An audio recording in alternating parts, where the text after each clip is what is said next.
जय भीम, नमो बुद्धाय साथियों। मैं आज आप लोगों के बीच में जो चर्चा करने वाला हूं, कल मेरे साथ एक घटनाक्रम घटा। उस घटनाक्रम के बारे में थोड़ी सी चर्चा आप लोगों से करना चाहता हूं। सम्मानित साथियों, कल हमारे कुछ साथी आए, हमसे मिले। चूंकि एक एक छोटे एक्सीडेंट में जो हमारा पैर फ्रैक्चर हो गया है, उसका हाल चाल कुशल क्षेम पूछने हमसे आए थे। उन लोगों ने हमसे कहा कि गोविंद जी, आप जो ये बहुजन विचारधारा को आगे बढ़ाने का काम करते हैं, इससे आपको क्या मिलेगा? आपकी तबीयत खराब होने के बावजूद भी आप लगातार अपने विचार को प्रचारित प्रसारित कर रहे हैं। तो साथियों, यह बात सुन के मुझे बड़ा आश्चर्य लगा और अपने साथियों को संतुष्ट करने के लिए और उनके सवालों का जवाब देने के लिए मैंने कहा, मेरे प्यारे साथियों, आप हमारे बीच में हमारा कुशल क्षेम पूछने के लिए आए हैं, इसके लिए आपका आभार व्यक्त करता हूं, धन्यवाद देता हूं। और साथ ही साथ जो सवाल है आपका कि आपको बहुजन विचारधारा बढ़ाने से आपको क्या मिलने वाला है, तो सम्मानित साथियों, ये बात एक बहुत महत्वपूर्ण बात है। ये सवाल भी बहुत महत्वपूर्ण है, लेकिन इसका जवाब मैं आप लोगों को बाद में दूंगा। पहले आप लोगों को एक मेरे साथ घटनाक्रम घटा था, उसकी एक स्टोरी है, मैं जो आप लोगों को सुनाना चाहता हूं। मैंने अपने साथियों को सुनाया और बताया कि एक बार की बात है, जब मेरे पिताजी का निर्वाण हुआ था तो मैं बहुत निराश था। और उनके पुराने साथी जो एक साथ मान्यवर कांसीराम साहब के साथ काम किए हैं और SC/ST आयोग के सदस्य रहे हैं, माननीय छेदी मास्टर अकेला साहब, वो मेरे पास आए उसी तरह से कुशल क्षेम पूछने के लिए। तो मैंने उनसे कहा कि साहब, मैं तो बहुत निराश हूं और आप लोग समाज का काम बहुत लंबे समय से करते आए हैं और माननीय कांसीराम साहब के समय आप लोग उनके साथ चल के काम किए हैं। पिताजी की कुछ यादें, आपकी अपनी कुछ यादें, माननीय कांसीराम साहब की कुछ यादें हों तो हमें बताइए। तो अकेला साहब ने कहा कि मैं आपको एक घटनाक्रम बता रहा हूं। तो मैंने कहा, बताइए साहब। अकेला साहब ने कहा कि एक बार हम लोग साइकिल यात्रा लेकर के मान्यवर कांसीराम साहब के साथ चल रहे थे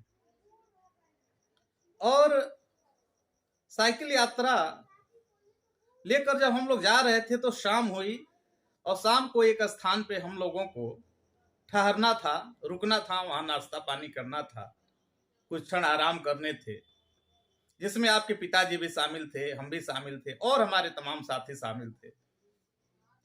तो अकेला जी ने बताया कि जब हम लोग आराम की मुद्रा में आए तो मेरा एक साथी मुझसे कहा कि अकेला जी, ये बताइए कि कांसीराम साहब कहते हैं कि हम आप लोगों को हुक्मरान बनाना चाहते हैं, बहुजनों को हुक्मरान बनाना चाहते हैं, आपको शासक बनाना चाहते हैं, इस देश का आपको राजा बनाना चाहते हैं। जब बहुजन समाज हुक्मरान हो जाएगा, साहब की सरकार आ जाएगी, तो हम लोगों को क्या मिलेगा? तो इसके इसके एवज में मेरे पास कोई जवाब नहीं था। मैंने उस साथी से कहा कि साथी, ये मुझसे पूछने के बजाय अच्छा होगा कि ये माननीय कांसीराम साहब कहते हैं, आप उन्हीं से यह सवाल पूछ लेते।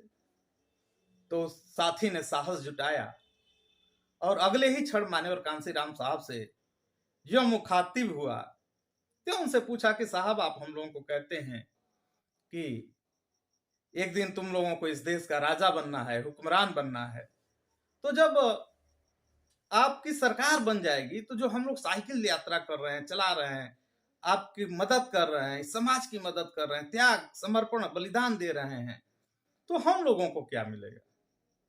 तो कांसीराम साहब ने बिना किसी लाग लपेट के तत्काल उनको उत्तर दिया कि आप लोगों को जूता मिलेगा। यह बात सुन करके उनके जितने भी साथी थे वो स्तब्ध रह गए। और साथियों, जब स्तब्ध रह गए, कांसीराम साहब अगले ही क्षण मुस्कुराने लगे और कांसीराम साहब ने 2 मिनट के बाद जब पूरे लोग एकदम शांति की मुद्रा में आ गए, एकदम पिन ड्रॉप साइलेंट हो गया, कहीं किसी की आवाज नहीं आ रही थी, सब लोग सोचने पे मजबूर हो गए कि साहब ने ये क्या कह दिया। तब साहब कांसीराम ने कहा, ये मेरे साथियों, ये जो आप लोग त्याग, समर्पण, बलिदान समाज के लिए दे रहे हैं, आप सबको कुछ नहीं मिलेगा। इसलिए मैंने कहा कि आपको जूता मिलेगा कि वास्तव में ये जो पवित्र मिशन बाबा साहब डॉक्टर अंबेडकर का, इस कारवां को जो भी आगे बढ़ाएगा, संघर्ष करेगा, उसे कुछ नहीं मिलेगा, तुम्हारी आने वाली पीढ़ियों को मिलेगा। वो पीढ़ियां गुलाम नहीं होंगी, वो गुलामी की जंजीरों से आजाद हो जाएंगी, उनके साथ असमानता का भेदभाव नहीं होगा, वो स्वतंत्र रूप से, स्वतंत्र चेतना के आधार पर उनकी मानसिकता का निर्माण होगा और तुम्हारे बच्चे इस देश में डॉक्टर, मास्टर, इंजीनियर बन सकेंगे, इस देश के हुक्मरान बन सकेंगे, राजा बन सकेंगे, शासक बन सकेंगे।